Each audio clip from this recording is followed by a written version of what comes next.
Dear students, अब तक हमने मेकाइवेली के अपने पूर्व के व्याख्यानों में हमने मेकाइवेली के धर्म और नैतिकता से संबंधित विचार, उसके मानव प्रकृति से संबंधित विचारों का अध्ययन किया। आज हम मेकाइवेली के राज्य संबंधी विचारों का अध्ययन करेंगे कि मेकाइवेली ने राज्य के बारे में क्या कहा है।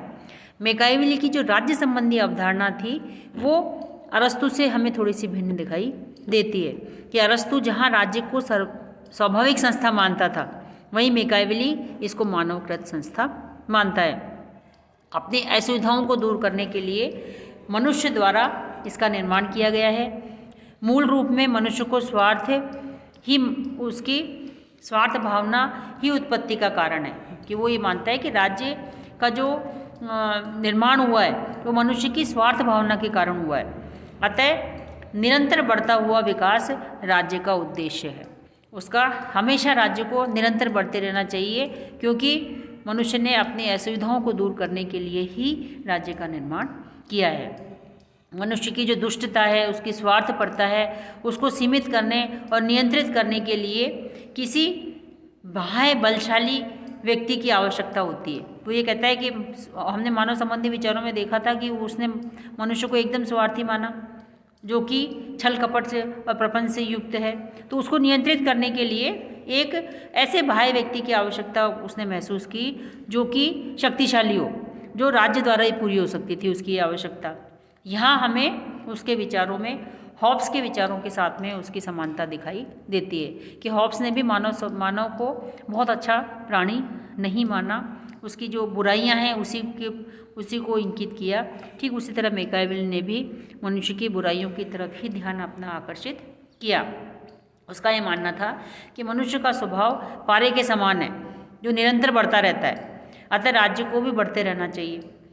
जो इसका पालन नहीं करता वो स्थिर नहीं रहता, वो बढ़ता नहीं है। रोमन साम्राज्य, वो उसका मानना था कि रोमन जो साम्राज्य है उसका पतन ही इसी कारण हुआ कि उसने अपने आप को मनुष्य के स्वभाव के समान निरंतर उसको आगे की तरफ अग्रसर नहीं किया। इसीलिए उसका लक्ष्य था इटली का एकीकरण करना, सर्वोच्च लक्ष्य था उसका। और इसी की प्राप्ति के लिए उसने राज्य को बढ़ाने का, राज्य की शक्ति को बढ़ाने का उसने प्रयास किया। उसकी जो पुस्तक थी प्रिंस पुस्तक, उसके 18वें अध्याय में हम देखते हैं कि उसने उन सिद्धांतों का उल्लेख किया जिनके आधार पर राजा को आचरण करना चाहिए, कि एक राजा को किस तरह का आचरण करना चाहिए। ये उसकी प्रिंस नामक पुस्तक में हमें दिखाई देता है, जिन्हें हम बिंदुओं के माध्यम से देखेंगे।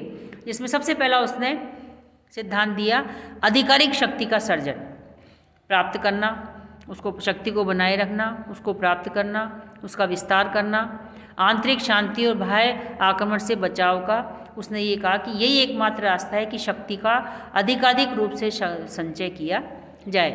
और दूसरा उसका सिद्धांत था साम दाम दंड भेद को अपनाना, कि उसने कहा कि शक्ति को प्राप्त करने के लिए बहुत सारे तरीके हैं, साम दाम दंड भेद।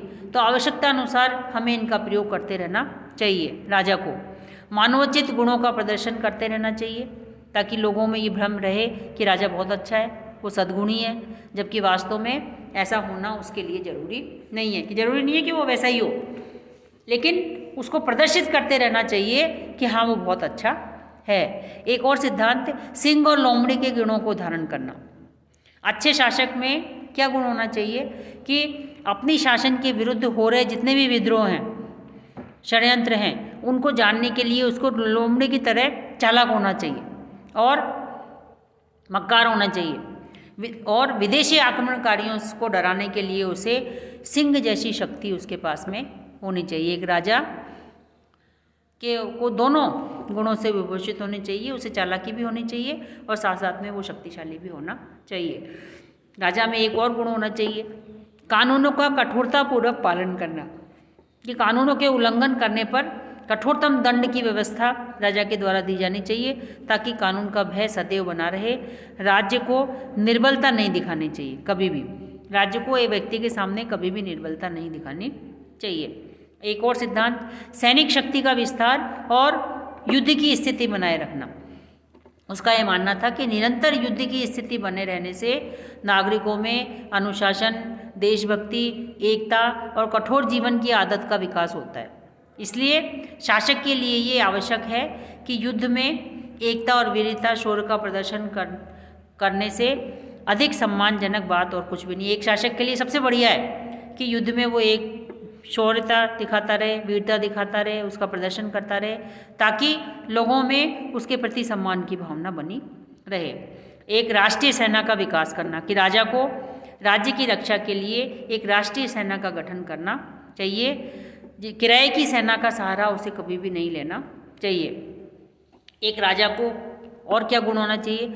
आचरण भयमुक्त हो उसका, लेकिन घृणित नहीं होना चाहिए। भय की स्थापना होनी चाहिए समाज में, ताकि भय ही शक्ति का वो है, शक्ति का स्रोत है। इसलिए भय तो होना चाहिए, भय की स्थापना करनी चाहिए, लेकिन इस बात का ध्यान रखना चाहिए कि प्रेम घृणा में न बदल जाए, कि जो प्रेम की जो भावना है व्यक्ति की वो घृणा में नहीं बदले।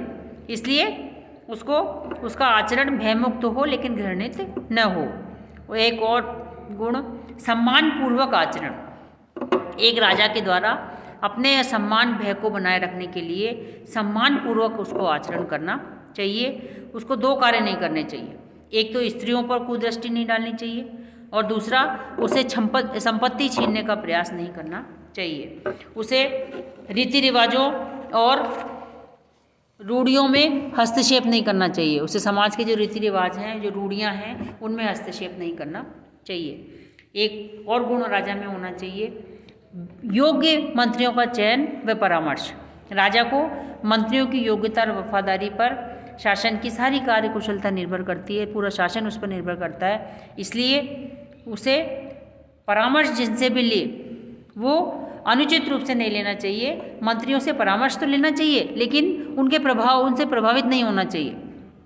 उसको योग्य मंत्रियों का चयन करना चाहिए और योग्य ही परामर्श उसको लेना चाहिए। चापलूसों से उसे दूर रहना चाहिए। आत्म प्रशंसा सबसे बड़ी बुराई है व्यक्ति की।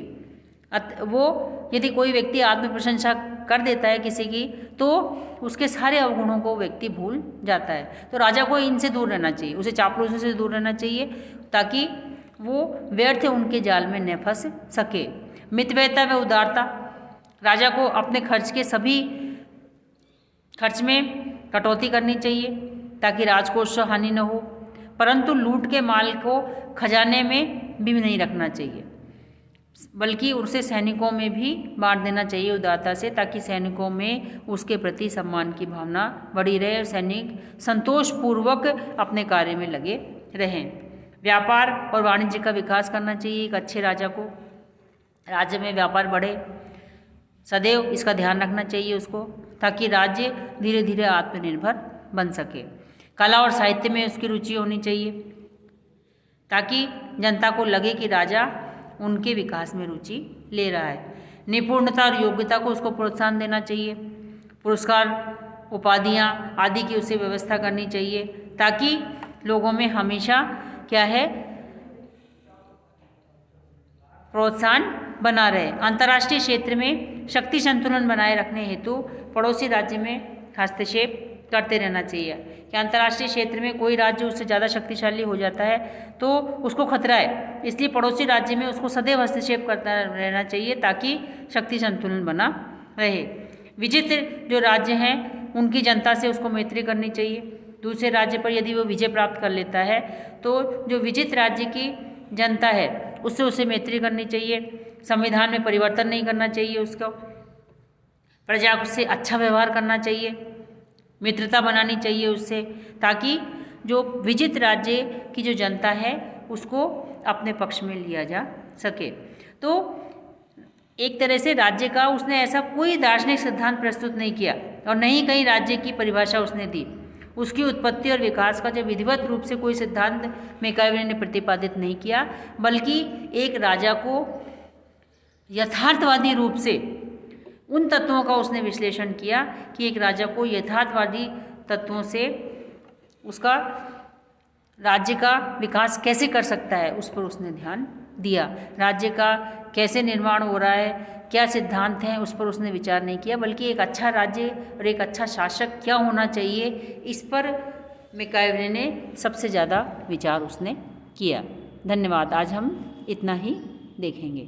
इससे अगले अध्याय में, इससे अगले व्याख्यान में राज्य का जो क्या वर्गीकरण था उसका, क्या विभिन्न राज्य व्यवस्थाएं हैं उसकी, उसके बारे में हम चर्चा करेंगे।